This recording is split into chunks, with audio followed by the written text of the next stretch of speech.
ಜಗಳ ಕೇಸು ಅದ ಮತ್ತು ಸೋಲು ಸಾಧ್ಯತೆ ಹೆಚ್ಚಿದಾವ ಬೇರೆ ನಿಮ್ಮ ಬಗ್ಗೆ ಯಾರು ನಿಲ್ಲಿಸ್ರಿ ಹಸ್ತಕ್ಷೇಪ ಇನ್ನೊಂದು ಪಕ್ಷದಲ್ಲ. ಅದೇ ಕಾಲಕ್ಕೆ ನೀವು ಮಂಡ್ಯಕ್ಕೆ ನೀವೇ ನಿಲ್ಲಬೇಕು ಅಂತೇಳಿ ಕುಮಾರಸ್ವಾಮಿ ಒತ್ತಡ ತಂದಿದ್ದು ಇವೆಲ್ಲರೂ ನೋಡಿದ. ಕೋಲಾರ ಕೊನೆಯ ಕ್ಷಣದಲ್ಲಿ ಬಿಟ್ಟುಕೊಟ್ಟಿದ್ದು. ಇನ್ನೇನಪ್ಪ ನಾಲ್ಕು ಗೆಳತಿನ ಮರೆದು ಬಿಡಬಾರ್ದು, ರಾಷ್ಟ್ರೀಯ ಮಟ್ಟದ ಹೆಸರು ಕೇಳಬಾರ್ದು, ಏನಪ್ಪ BJP ಇದ್ದಿದ್ದು ಇನ್ನೋದವ್ರನ್ನ ತನ್ನ ಮಿತ್ರ ಪಕ್ಷನ ತುಳಿತದ ಅನ್ನೋದು ಬರಬಾರ್ದು ಅಂತೇಳಿ ಒಂದು 3ನೇ ಸ್ಥಾನ ಬಿಟ್ಟುಕೊಟ್ಟಿದ್ದು. ಮತ್ತು ನಮ್ಮ ಇವ್ರ ಎಳೆಯರಿಗೆ ದೇವೇಗೌಡರ ಎಳೆಯರಿಗೆ ಕೊಟ್ಟಂಥ ಮಂಜುನಾಥ್ ಅವ್ರು ಕೊಟ್ಟಂಥ ಡಾಕ್ಟರ್ ಮಂಜುನಾಥ್ ಅವರು ಕೊಟ್ಟಂಥ ಸೀಟು ಸಹಿತ ಅವರು BJP ಪರವಾಗಿ ಕೊಟ್ಟರು, ಅದನ್ನು JDS ಪರವಾಗಿ ಕೊಟ್ಟಿಲ್ಲ. ಅದು ನಾಳೆನೋ ಅವಸರ BJP ಉಳಿಬೇಕು ಅವರು ಅನ್ನುವಂಥ ನೆಲಗಟ್ಟಿದಾಗ ಇವೆಲ್ಲ ನೋಡಿದಾಗ ಇಲ್ಲಿ ಯಾಕೋ ದೇವೇಗೌಡರು ಒಂದು ರೀತಿಯಿಂದ ಅಥವಾ ಕುಮಾರಸ್ವಾಮಿಯವರ ಒತ್ತಡದಿಂದ ಅಂತ ಹೇಳಬೇಕಾಗಿದೆ. ಮೂಲತಃ ದೇವೇಗೌಡರು ಅಂತ ಬಗ್ಗು ಮನುಷ್ಯರಲ್ಲ, ಆದರೂ ಪುತ್ರ ಪ್ರೇಮ ಯಾರಿಗೆ ಹೇಳಿಕ್ಕೆ ಸಾಧ್ಯ ಆಗ್ತದೆ, ಮಕ್ಕಳು ನಮ್ಗೆ ಜೀವ ಇರ್ತದೆ. ಆ ಕಾರಣಕ್ಕಾಗಿ ಯಾಕೋ ಒಂದಿಷ್ಟ ನಮ್ಮ ದೇವೇಗೌಡರು ಕುಮಾರಸ್ವಾಮಿಗಳ ಸಲುವಾಗಿ BJP ಮುಂದೆ ಸ್ವಲ್ಪ ಬಗ್ಗಿದಾರೇನಪ್ಪ ಅಂತ ಅನ್ನಿಸ್ತದೆ. ಅದ ಮಾತನ್ನು ಇವರು ಇಬ್ರಾಹಿಂರವ್ರು ಹೇಳ್ತಾ ಇದ್ದಾರೆ. ಇಬ್ರಾಹಿಂರು ಹೇಳೋದ್ರಲ್ಲೂ ಅರ್ಥದ. ಸ್ವತಂತ್ರವಾಗಿ ನಿಂತು ನೀವು ಸ್ವಾಭಿಮಾನ ಒಂದು 5-6 ಕ್ಷೇತ್ರ ನಿಂತು ನೀವು ಎಲ್ಲನೂ ಬೀಳ್ರಿ, ಬಟ್ ಎಲ್ಲನೂ ಗೆಲ್ರಿ. ಒಂದು ಸ್ವತಂತ್ರತೆ ಅನ್ನೋದಿತ್ತು. ಇವತ್ತು ನೀವು ಯಾವುದೋ ಕಾರಣಕ್ಕೆ ಏನೋ ಮಾಡ್ಲಿಕ್ಕೆ ಹೋದ್ರಿ, ಒಂದು ಸಣ್ಣ ಇರಿಸೆ ಸಾಸಕ್ಕೆ ಹೋಗಿ ನೀವು ಪೆಟ್ಟು ತಿಂದ್ರಿ ಅನ್ನುವಂಥ ಮಾತನ್ನು ಅವ್ರು ಮಾತಾಡ್ತಾ ಇದ್ದಾರೆ. ಓಕೆ, ಇವಾಗ CM ಸಿದ್ದರಾಮಯ್ಯನವ್ರನ್ನ ಕೇಳಿದಾಗ ಈ ಒಂದು ವಿಚಾರಕ್ಕೆ ಕುರಿತಂತೆ ಕೋಲಾರ ಕ್ಷೇತ್ರಕ್ಕೆ ಸಂಬಂಧಪಟ್ಟ ಹಾಗೆ ಮಾತನಾಡಿದಾಗ ಅಲ್ಲಿ ಇಲ್ಲ ಮನವೊಲಿಸ್ತೀವಿ, ಮಾತಾಡ್ತೀವಿ, ಫೈನಲೈಸ್ ಮಾಡ್ತೀವಿ ಅಂತೆಲ್ಲ ಹೇಳಿದ್ರು. ಒಂದು ಕಡೆ ಮುನಿಯಪ್ಪನವ್ರು ಹೇಳ್ತಾರೆ ಇಲ್ಲ ಶಾಸಕರು ಅದೇನು ರಾಜೀನಾಮೆ ಕೊಡ್ತೀನಿ ಅಂತ ಹೇಳ್ತಾ ಇದ್ರು ಅಥವಾ ಕೊಟ್ಟಿದ್ದಾರೆ, ಅದೆಲ್ಲ ಒಂದು ಡ್ರಾಮಾ ಅಷ್ಟೇನೆ ಅಂತ. ಇವಾಗ 3-4 ಜನ ಶಾಸಕರೆಲ್ಲ ಸೇರಿಕೊಂಡು ಡ್ರಾಮಾ ಮಾಡೋಕ್ಕೆ ಹೇಗೆ ಸಾಧ್ಯ? ಅವ್ರು ತಮ್ಮ ಸ್ಥಾನಕ್ಕೇನೆ ರಾಜೀನಾಮೆ ಕೊಟ್ಟರು. It's not an easy thing.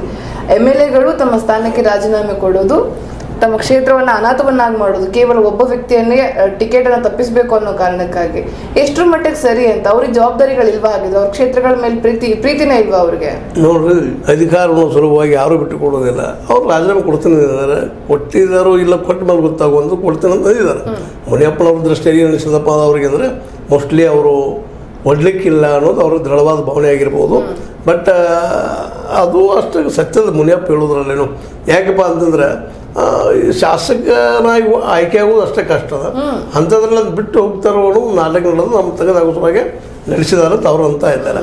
But ಇನ್ನೇನು ನೋಡ್ಬೇಕು, ಯಾಕಪ್ಪ ಅಂದ್ರೆ ಬೆಳಿತಾರೋ ನಾಟಕ ಮಾಡ್ತಾ ಇದ್ದಾರೋ ಕರೆನ ಮಾಡ್ತಾ ಇದ್ದಾರೋ ಅದು ಎಲ್ಲರೂ ಏನಪ್ಪ ಅಂದ್ರೆ ಗೊಂದಲ ಅದೇನೋ ಇದ್ರೂ ಸಹಿತ ಅಷ್ಟು ಸುಲಭವಾಗಿ ಯಾರು ಶಾಸಕರಾದರೂ ಸಹಿತ ರಾಜೀನಾಮೆ ಕೊಡ್ಲಿಕ್ಕೆ ಹೋಗೋದಿಲ್ಲ. ಆ ಪ್ರಮಾಣದ ಇರ್ಷೆ ಅವ್ರ ನಡಕ್ಕೆ ಇಲ್ಲ ಅಂತ ನನಗೆ ಅನ್ನಿಸ್ತದೆ. ಇವಾಗ ಶಾಸಕರು ಸಂಸದರ ಬಗ್ಗೆ ಮಾತನಾಡಿದ್ರೆ ಇವಾಗ CM ಸುದ್ದಿಗೆ ಬರೋಣ. ತುಂಬಾ ಜನ ಹೇಳಿಕೆಗಳನ್ನ ಕೊಡ್ತಾ ಇದ್ದಾರೆ. CMನವರು ಕುರ್ಚಿಯಿಂದ ಇಳಿತಾರೆ, ರಾಜೀನಾಮೆ ಕೊಡ್ತಾರೆ, DKಶಿ ಅವರಿಗೆ ಸೀಟ್ನ ಬಿಟ್ಕೊಡ್ತಾರೆ, ತಮ್ಮ ಸ್ಥಾನವನ್ನ ಬಿಟ್ಕೊಡ್ತಾರೆ ಅಂತ. ಆ ನಿಟ್ಟಿನಲ್ಲಿ BJP ಮತ್ತು ಕಾಂಗ್ರೆಸ್ ಎರಡೂ ಪಕ್ಷದವರು ಕೂಡ ಹೇಳಿಕೆಗಳನ್ನ ಕೊಡ್ತಾ ಇದ್ದಾರೆ. ಎಷ್ಟು ಮಟ್ಟಿಗೆ ಸತ್ಯ ಅನ್ಸುತ್ತೆ ನಿಮಗಿದು? ನೋಡ್ರಿ, ಯಾರೇನು ಹೇಳಿ ಸಿದ್ದರಾಮಯ್ಯನವ್ರು ಮಾತ್ರ ಅಷ್ಟು ಸುಲಭವಾಗಿ ಸೀಟ್ ಬಿಟ್ಟು ಕೊಡೋದಿಲ್ಲ ಒಂದು. ಮತ್ತು ಈ ಸಲ ರಿಸಲ್ಟ್ ಕಾಂಗ್ರೆಸ್ ಇದ್ದು ಅವ್ರ ತರ್ಕದಲ್ಲೇ ಅವ್ರ ವಿಚಾರದಲ್ಲೇ ಒಳ್ಳೆ ರಿಸಲ್ಟ್ ಬರ್ತದೆ ಅಂತ ಅವ್ರು ತಿಳ್ಕೊಂಡಿದ್ದಾರೆ. ಯಾಕೆ ಮತ್ತು ಗ್ಯಾರಂಟಿ ಅದು ಪ್ರಭಾವ ಆಗಿದೆ, ಇಲ್ಲಂತಲ್ಲ, ಅಷ್ಟು ಪ್ರಭಾವ ಆಗಿದೆ. ಮೋಸ್ಟ್ಲಿ ಅವರು 20-25 ಅಂದ್ರು ಸಹಿತ 20 ಅಂದರು ಅಷ್ಟು ಬರಲಿಕ್ಕೆಲ್ಲ 15 ಮೇಲೆ 20 ಒಳಗೆ ನಿಶ್ಚಿತ ಬರ್ತಾವೆ. ಹಂಗೆ ಬಂತಪ್ಪ ಅಂತಂದ್ರೆ ಅವ್ರೇನು ರಾಜೀನಾಮೆ ಕೊಡೋದಿಲ್ಲ, ಇವೇನು ಆಗೋದಿಲ್ಲ.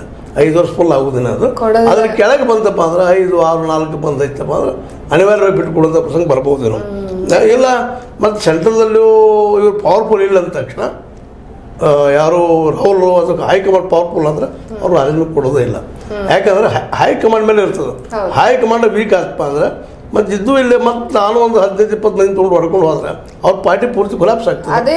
ಈ ಹಿನ್ನೆಲೆಯಲ್ಲೇ ಅವರು ಅಂದರೆ ಸೋತರು ಆಯ್ತು ಗೆದ್ದರು ಆಯ್ತು ಮೋಸ್ಟ್ ಪ್ರಾಬಬ್ಲಿ ಕೊಡೋದ್ರೆ 5 ವರ್ಷ ಪೂರೈಕೆ ಮಾಡಿ ಹೋಗ್ತಾರಂತ ನಂದು ತರ್ಕ ಅವ್ರ ಬಗ್ಗೆ. ಓಕೆ, ಇವಾಗ ಹೈಕಮಾಂಡ್ ಮೇಲೆ DKಶಿ ಅವರು ಒಂದು ರೀತಿ ಒತ್ತಡವನ್ನು ಹಾಕಿದ್ರೆ ಸರ್, ಅವ್ರು ಏನೋ ಒತ್ತಡ ಹಾಕಿದ್ರು ಏನಂದ್ರೆ ಹೈಕಮಾಂಡ್ಗಾದ್ರೂ ಸಹಿತ ಸಿದ್ದರಾಮಯ್ಯನವರು ಒಂದು ವ್ಯಕ್ತಿತ್ವ ಬೆಳೆಸ್ಕೊಂಡಿದ್ದಾರೆ DKಶಿ ಅವ್ರಿಗಿಂತ ಹೆಚ್ಚಿನ ಪ್ರಮಾಣದಲ್ಲಿ. ಯಾಕೆಂದರೆ ಎಲ್ಲೋ ಆರೋಪಗಳಿರ್ಬೋದು, ಅವರು ಅರ್ಕಾವತಿದು ಅದು ಇದು ಅಂತೇಳಿ.